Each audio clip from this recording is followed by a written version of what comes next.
Hi, so I know a lot of people are hurting and overwhelmed with feelings after the passing of Dr. Amie Harwick. So I thought I'd do a video to try and help in any way I can.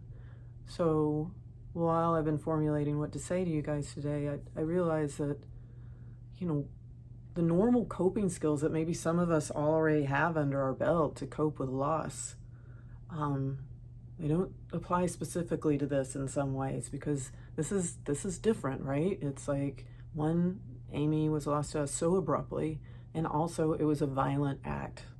So how we cope with this kind of loss is different.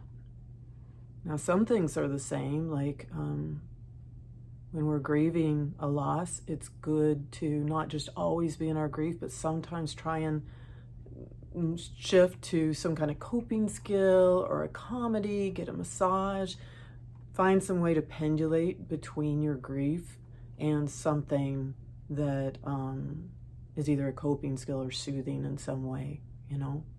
That pendulation between those two places is helpful.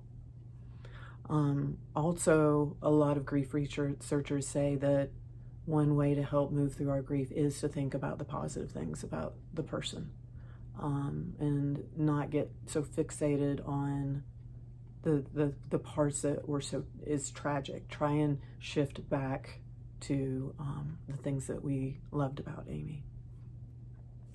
So I'm going to go through a few normal grief reactions when we lose someone to homicide. A lot of times people go through a phase of being unable to believe what happened to the loved one, in this case, Amie. Sometimes we go through a phase of feeling powerless and helpless. We may feel, especially if we have any history of not feeling safe, feeling preoccupied with our own safety and the safety of surviving loved ones.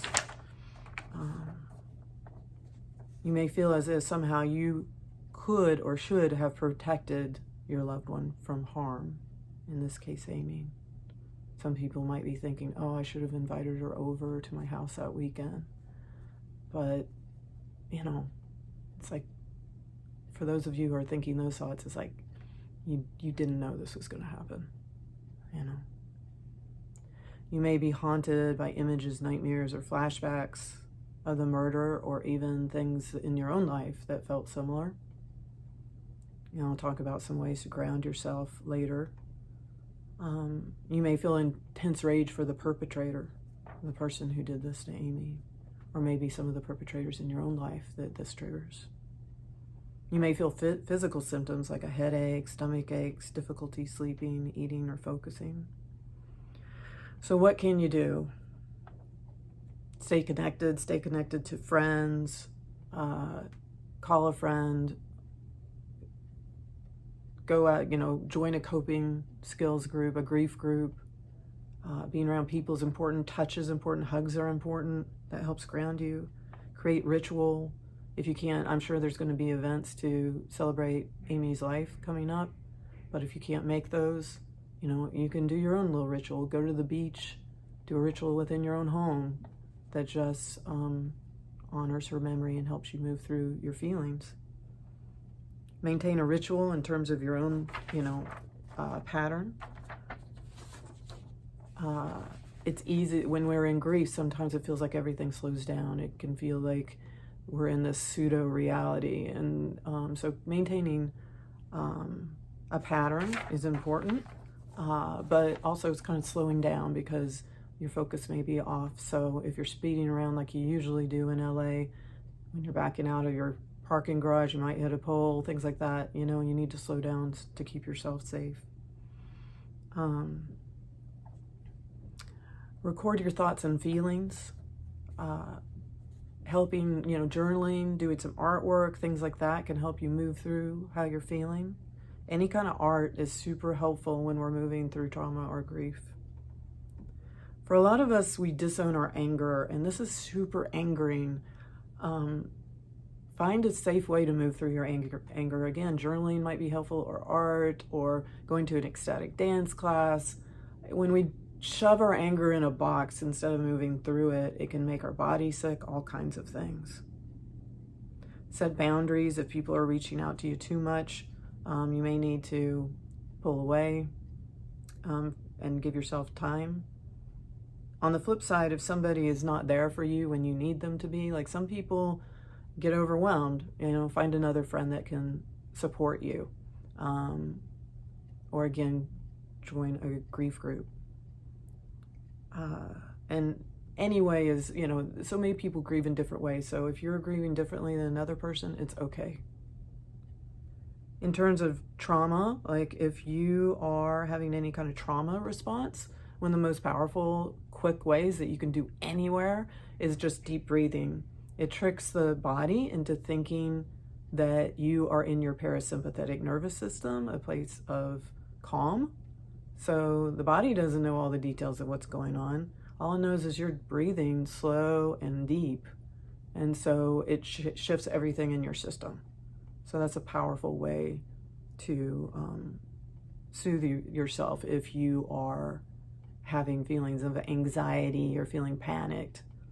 If you're feeling dissociated, sometimes looking just around your environment going, oh, there's a beautiful tree, there's a blue BMW, just there's a kid laughing over there. Like just noticing things around you can get you more anchored, or sometimes putting a weighted blanket on yourself can get you anchored back in your body. These are just a couple. If you need more, it's a Google search away. You can find lists of grounding skills. You can find lists of, if you Google grieving, if you just put in grief, loss, homicide, or murder, you can pull up articles that are specific to what we're going through right now. And I'd just like to end with a poem by Maya Angelou that I thought that Amie might like and might be helpful. It's a bit long. When great trees fall, rocks on distant hills shudder, lions hunker down in tall grasses, and even elephants lumber after safety. When great trees fall, in forests small things recoil in silence, their senses erode in fear. When great souls die, the air around us becomes light, rare, sterile. We breathe briefly, our eyes briefly see with a hurtful clarity. Our memory, suddenly sharpened, examines, gnaws on kind words, unsaid, promised walks never taken. Great souls die and our reality, bound to them, takes leave of us, our souls dependent upon their nurture. Now shrink, wizened, our minds formed and informed by their radiance fall away. We are not so much maddened as reduced to the unutterable ignorance of dark, cold caves. And when great souls die, after a period, peace blooms, slowly and always irregularly. Spaces fill with a kind of soothing electric vibration. Our senses restored, never to be the same, whisper to us. They existed. They existed. We can be, and be better, for they existed. Yeah, so she was a bright light, and I send love to you, and I hope this helps a little bit.